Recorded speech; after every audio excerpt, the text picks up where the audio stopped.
Hello friends, welcome to Yogen Sahu online classes. आज हम हिंदी का एक महत्वपूर्ण टॉपिक शब्द युग्म अर्थात जो समुच्चारित शब्द होते हैं, है ना, जिन जो दो शब्द एक प्रकार के होते हैं उनके अलग अलग मीनिंग्स होते हैं। ठीक है, आज हम उन्हें ही देखने वाले हैं।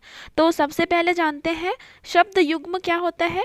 जो एक साथ, युग्म अर्थात होता है चिपका हुआ, है ना, या जुड़ा हुआ कहते हैं। ठीक है,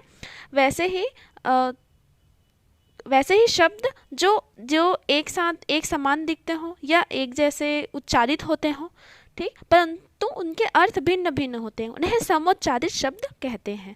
ठीक है, कुछ शब्द उच्चारण की दृष्टि से समान होते हैं परंतु उनके अर्थ भिन्न भिन्न होते हैं, उन्हें समुच्चारित शब्द या भिन्नार्थक शब्द कहते हैं। ये यहाँ पे लिखा भी हुआ है। ठीक है, तो हम देखते हैं कुछ इम्पोर्टेंट वर्ड है जो आगामी एग्जाम में पूछे जाने की संभावना है और प्रीवियस एग्जाम में पूछे भी गए हैं। ठीक, तो हम देखते हैं। पहला है अनल। अनल और अनिल। ठीक है, तो अनल मतलब होता है आग और अनिल मतलब होता है हवा। ठीक, तो अनिल से आप परिचित होंगे। अनिल मतलब होता है हवा। ठीक है, उससे आप नी की मात्रा हटा दीजिए, ई की मात्रा, तो वो बन जाएगा आग। ठीक है, तो ये एक दूसरे से रिलेटेड है, आग और हवा। तो अनिल और अनल ऐसे याद रखिएगा। ठीक, अब देखते हैं नेक्स्ट अजर, अजीर और अचीर। अजर आपने ये सुना होगा, ये तो अजर अमर है बोलते हैं ना, एक एक वर्ड आता है, ऐसा मुहावरा देते हैं। ठीक, तो अजर जो पुराना न हो। ठीक है, अजर अमर मतलब जो पुराना नहीं हो, मतलब हमेशा के लिए चलते रहेगा ऐसा। ठीक, अजीर। अजीर मतलब होता है आंगन। ठीक, और अचीर, अचीर मतलब होता है शीघ्र या नवीन। ठीक है, एक होता है चीर। चीर मतलब पुरातन होता है, ठीक है, बहुत पुराना। और उसी के आगे हम अगर अचीर लगा दें तो यह क्या हो जाएगा, नवीन। ठीक है, तो अजर मतलब जो पुराना न हो, अजीर मतलब आंगन, और अचीर मतलब शीघ्र या नवीन। ठीक है, नेक्स्ट है अवधि और अवधि। देखो, दो प्रकार की अवधि है, एक में छोटी ई की मात्रा लगी है, वह है काल। इतनी अवधि हो गई है, ठीक है, ये इस अवधि की समाप्ति पर, ऐसा आपने सुना होगा। ठीक, और एक अवधि भाषा होता है। ठीक, अवधि भाषा होता है जो यूपी साइड में प्रचलित था, उसे कहते हैं अवध की भाषा। वो एक भाषा है, लैंग्वेज है। ठीक है, तो अवधि और अवधि में आप डिफरेंस समझिएगा। ठीक है, नेक्स्ट है अर्थी और अर्थी। एक अर्थी तो मतलब आप जानते ही होंगे। ठीक है, अर्थी, ठीक है, वो होता है चाहने वाला। बोलते हैं ना लाभार्थी, मतलब आपने बहुत सारे वर्ड सुना होगा, लाभार्थी, है ना, इस टाइप के। तो उस लाभ में जो अर्थी वर्ड जुड़ा हुआ है उसका अर्थ होता है चाहने वाला, मतलब लाभ चाहने वाला। अगर लाभार्थी का मीनिंग देखें तो लाभ चाहने वाला, इसलिए अर्थी का मीनिंग क्या हो गया, सिर्फ चाहने वाला। तो एक और दूसरा अर्थी होता है अर्थी मतलब टिकथी। जो शव उठाने की लकड़ी होती है उसे हम अर्थी बोलते हैं, वो ऐसे लिखा जाता है। ठीक है, प्रोनाउंस दोनों एक ही होता है, बट जो लिखावट की दृष्टि से दोनों में भिन्न भिन्न है। ठीक है, अब होता है एक अली और अली, आली। अली और आली दोनों का मतलब होता है भौरा। ठीक है, देखिए दोनों में छोटी ई की मात्रा लगी है। ठीक है, और इसी को अगर हम बड़ी ई की मात्रा लगा दें तो वो हो जाती है सखी। ठीक है, अली या आली मतलब होती है सखी। ठीक, तो छोटी ई की मात्रा वो हो गया भौरा और बड़ी ई की मात्रा हो गया सखी। ऐसे भी याद रख सकते हैं कि सखी में बड़ी की मात्रा लगी है तो बड़ी में की मात्रा जो आली है वह भी सखी होगा। ठीक है, और जो छोटी वाली है वह भौरा। अब देखते हैं अनिष्ट। अनिष्ट मतलब बुरा और अनिष्ट मतलब निष्ठा रहित। ठीक है, तो निष्ठ का क्या होगा विपरीत, उसमें अ लगा देंगे तो वो बन जाएगा अनिष्ट। वो क्या होगा, निष्ठा रहित। ठीक है, निष्ठा से रहित। दूसरा है अनिष्ट मतलब बुरा चाहने वाला। अनिष्ट बोलते हैं ना, हमारा अनिष्ट, मैं तुम्हारा अनिष्ट नहीं चाहता। ठीक, अगर आपने पौराणिक जो सीरियल्स हैं वो देखते होंगे तो उसमें ऐसा बोलते हैं। ठीक, तो वैसा ही है। अब आते हैं नेक्स्ट अमित और अमित। अमित यानी बहुत। ठीक है, मतलब अमित असीम ऐसा बोलते हैं, उसका मतलब होता है बहुत। और एक अमित मतलब होता है वह शत्रु। ठीक है, आप किसी का नाम देखते होंगे अमित नाम, तो वो छोटी की मात्रा होती है, मतलब उसका अर्थ होता है बहुत। ठीक है, कोई अपना नाम अमित तो नहीं लगेगा, अमित मतलब मीत, अगर तोड़ेंगे तो मीत। मीत जो एक मेल मिलाप रखने वाला होता है, ठीक है। और एक अमित होता है, वह उसमें अ लगा दिए तो क्या बन गया, वो शत्रु बन गया, ठीक। नेक्स्ट है असन। ये देखिए, ये बहुत इंटरेस्टिंग है। असन, आसन, आसान और आसन्न, ठीक है। तो आसान तो ये आपको पता ही होगा कि सरल होता है। अब ये तीनों देखिए, असन यानी भोजन, आसन बैठने की जगह, और आसन्न निकट। तो आप ऐसे ऐसे याद रख सकते हैं कि हम आसन में असन करते हैं, निकट बैठकर, आसन्न बैठकर, ठीक है। तो असन मतलब भोजन, आसन मतलब बैठने की जगह, और आसन्न मतलब निकट, ठीक है। नेक्स्ट है अभिराम और अविराम, ठीक है। अब आपने राम भगवान को देखा होगा सीरियल्स में ही या ऐसे भगवान की मंदिरों में, तो बहुत सुंदर दिखाई देते हैं, ठीक है। तो अभिराम मतलब होता है सुंदर, और अविराम मतलब, विराम मतलब फुल स्टॉप हो जाता है ना, तो अविराम मतलब बिना रुके, लगातार, निरंतर, ठीक है। तो ये उसका जस्ट अपोजिट है, समझ लीजिए, ठीक। अब देखते हैं नेक्स्ट, अक्ष। अक्ष मतलब होती है धुरी, ठीक है, धुरी, अक्ष मतलब होती है धुरी। यक्ष एक देव योनि, ठीक है। वो अगर आप राशिफल पे बिलीव करते होंगे तो उसमें विभिन्न प्रकार की योनियां बताई गई हैं, ठीक है। तो उसमें एक यक्ष को एक योनि बताई गई है, ठीक है। जैसे होता है देव, गण, गण भी होता है, कुछ राक्षस, बहुत सारे होते हैं, तो उसमें एक योनि बताई गई, देव योनि, यक्ष। उसी प्रकार है अक्षी, उसका मतलब है आँख। अक्षी आँख तो आप शुरू से जानते होंगे, आँख को अक्षी से कम मतलब संबंधित कर लेना। और एक बड़ी ई की मात्रा जिसमें अक्षी लगी है, वह आँख वाली, ठीक है। तो छोटी ई की मात्रा अक्षी क्या है, वह सिर्फ आँख है, और अगर उसी में बड़ी की मात्रा लग गया तो आँख वाली की बात कर दी है, ठीक है। तो क्या हो जाएगा, अक्षी मतलब आँख वाली। एक अक्ष मतलब धुरी, अक्षी मतलब आँख, बड़ी अक्षी मतलब आँख वाली, और ये थोड़ा सा अलग है, यक्ष यानी एक देव योनि, ठीक है। अब देखते हैं नेक्स्ट, अयश और अयस, ठीक है। उच्चार प्रोनाउंसिएशन में थोड़ा डिफरेंस है। अयश, यश यानी क्या होता है ना, उसकी बहुत यश फैली है, कीर्ति फैली है बोलते हैं, ठीक है। और उसी में हम अ लगा दिए तो क्या हो गया, वो अपकीर्ति, ठीक।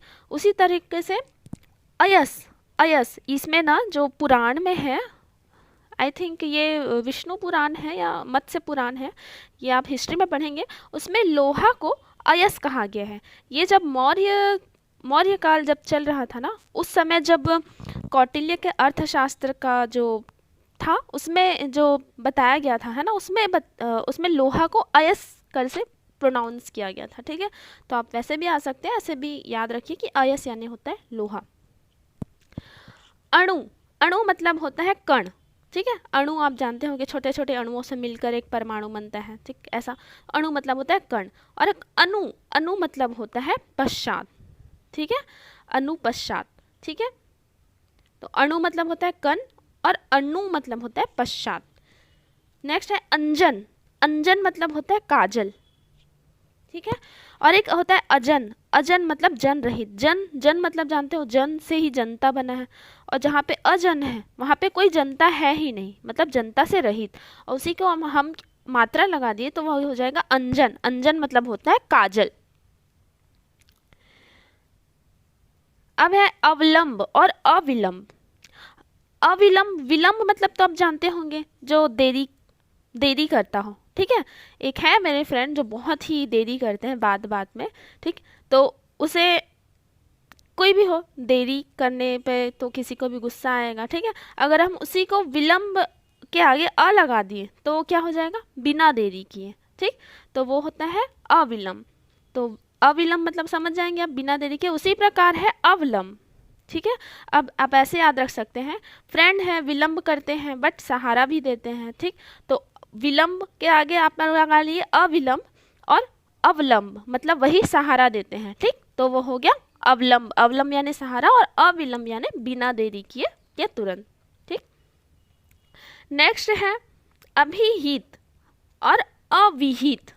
अभिहित मतलब होता है कहा हुआ, और अविहित मतलब होता है अनुचित, ठीक है। इसे भी आप ऐसे तोड़ सकते हैं, ये विहित है, विहित शब्द में ही अ लगा के इसे अविहित बनाया गया है, ठीक है। विहित मतलब होता है उचित, और उसी का अपोजिट समझ सकते हैं अविहित, वो अनुचित, ठीक।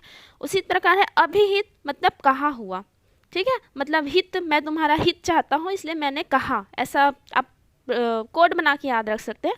तो अभिहित मतलब होता है कहा हुआ, और अविहित मतलब होता है अनुचित, ठीक। मैंने तुम्हें अनुचित कहा, मैंने कहा था तुम्हारे साथ अनुचित होगा, ऐसे आप याद रख सकते हैं। हित कहा हुआ, हित में कहा हुआ, कौन, अभिहित, और अविहित मतलब अनुचित। नेक्स्ट है अशीत और असीत। अशीत है मतलब खाया हुआ, और असीत है काला, ठीक है। तो ये आप नया वर्ड है तो इसे ध्यान से पढ़िएगा।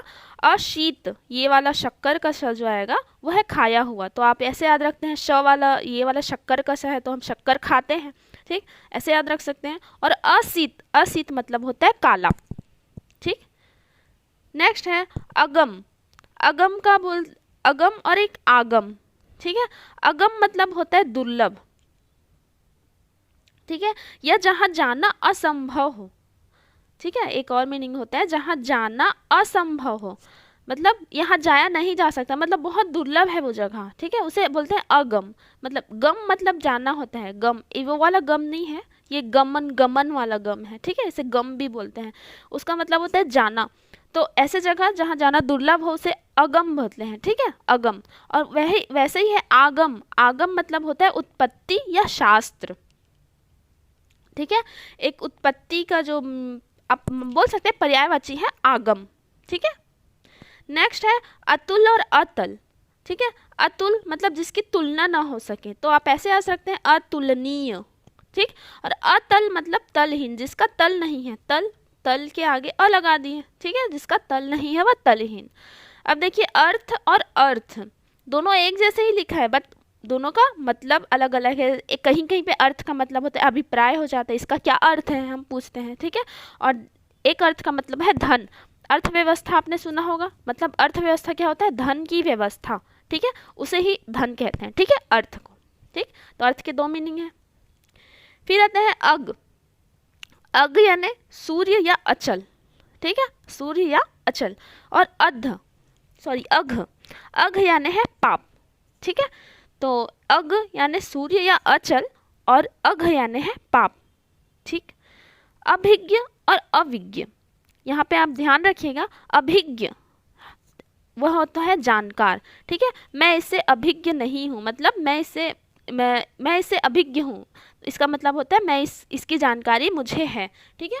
तो अभिज्ञ होता है जानकार, और अविज्ञ, विज्ञ बोला है, ठीक है, विज्ञ मतलब होता है मूर्ख, ठीक। नेक्स्ट है अवली। अवली यानी होता है पंक्ति, अवली, ठीक है। ये आप फर्स्ट टाइम पढ़ रहे हैं तो आपको लग रहा होगा कि ये बहुत याद नहीं होगा या कठिन है, ऐसा कुछ नहीं है। आप एक एक बार इसका मीनिंग आप रीड भी करके जाएंगे ना, और अगर आपको 4 ऑप्शन में दिया होगा तो आपसे इजीली उससे कनेक्ट कर पाएंगे, ठीक है। तो आप एक बार ज़रूर पढ़िए, है ना, यस भी सुनिए। अगर आपको याद करने में तकलीफ़ हो रहा है तो आप वीडियो को बार बार सुनिए, तो आपको ये आपके माइंड में बैठेगा, और आप अगर इसे क्वेश्चन के फॉर्म में अगर देखेंगे आपसे बनने लगेगा, ठीक है। अवली मतलब होता है पंक्ति, और आविल मतलब होता है गंदा, ठीक। तो अवली मतलब होता है पंक्ति, और आविल मतलब होता है गंदा। आगे देखते हैं अग्र। अग्र यानी आगे, हमने तो शुरू से मतलब हम जानते ही हैं, अग्र पश्च, है ना, हमने ऊपर पढ़ा था अग्र भाग पश्च भाग, मतलब आगे पीछे ये सब होता है। और अगर, अगर मतलब होता है धूप बत्ती, अपन अगरबत्ती बोलते हैं ना, वही है अगरबत्ती, धूप बत्ती, ठीक। नेक्स्ट है अचल। अचल मतलब जो चल नहीं सकता, मतलब वो क्या है, स्थिर है, ठीक। और अचला मतलब पृथ्वी, ठीक है, अचला बोलते हैं, अवनी कहते हैं पृथ्वी को, ठीक है। तो अचला मतलब होता है पृथ्वी, और अचल जो चल नहीं सकता वह स्थिर, ठीक। अभय, अभय मतलब है निर्भय, ठीक है। और उभय, उभय मतलब है दोनों, ठीक है। अभय और उभय में क्या डिफरेंस क्या है, अभय मतलब है निर्भय, और उभय मतलब दोनों, ठीक है। हम दो अभय दोनों, निर्भय, ऐसा कुछ आप कोड बना के ये रिलेट करके याद कर सकते हैं। अभय निर्भय, ठीक है, दोनों एक जैसे प्रोनाउंस हो रहा है। और उभय, उभय यानी दोनों। अब है अवधान और अवदान। अवधान मतलब सावधान, ठीक है। अवधान मतलब सावधान, और अवदान मतलब होता है मनोयोग। ठीक है, तो ये आप याद रखिएगा। अब आते हैं नेक्स्ट आ वाले से कुछ समुच्चारी शब्द। अब देखिए, आदि, आदि, आधी। ठीक, ये आदि का मतलब क्या होता है, छोटी ई की आदि का मतलब आरंभ। ठीक है, और ये आदि का मतलब होता है आदत या अभ्यस्त। बोलते हैं ना वो खाना, वह बातुनी नहीं, जैसे बोलते हैं वह पिक्चर देखने का आदी हो गया है, टीवी देखने का आदी, अभी लेटेस्ट है मोबाइल देखने का आदी हो गया है, इंस्टाग्राम चलाने का आदी हो गया, उसे कहते हैं अभ्यस्त या आदत पड़ना। ठीक है, और आधी मतलब होता है पीड़ा। ठीक, तो ये वाला आदि, छोटा आदि मतलब आरंभ होना, बड़ा आदि मतलब अभ्यस्त होना या आदत पड़ना, और आधी मतलब होता है पीड़ा। ठीक, अब देखते हैं आकर। आकर मतलब खान। आपने सुना होगा रत्नाकर, रत्नाकर। ठीक है, आकर। ठीक है, इसमें आकर जुड़ा हुआ है। आकर मतलब होता है खजाना, ठीक है, या खान। ठीक, खान, जहाँ रत्न का खान हो उसे क्या कहेंगे, रत्नाकर। ठीक, तो वह क्या हुआ, खान। और आकार मतलब तो समझते ही होंगे, रूप। ठीक, अब देखिए, आरती, आरती और आरती, आरती, सॉरी, आरती मतलब जो छोटे ई की मात्रा होती है वह दुख या विरक्ति या विराग है। ठीक है, अब हम दुख विरक्ति विराग दूर करने के लिए क्या करते हैं, आरती, बड़ी ई की मात्रा। ठीक है, धूप दिखाना या दीप दिखाना।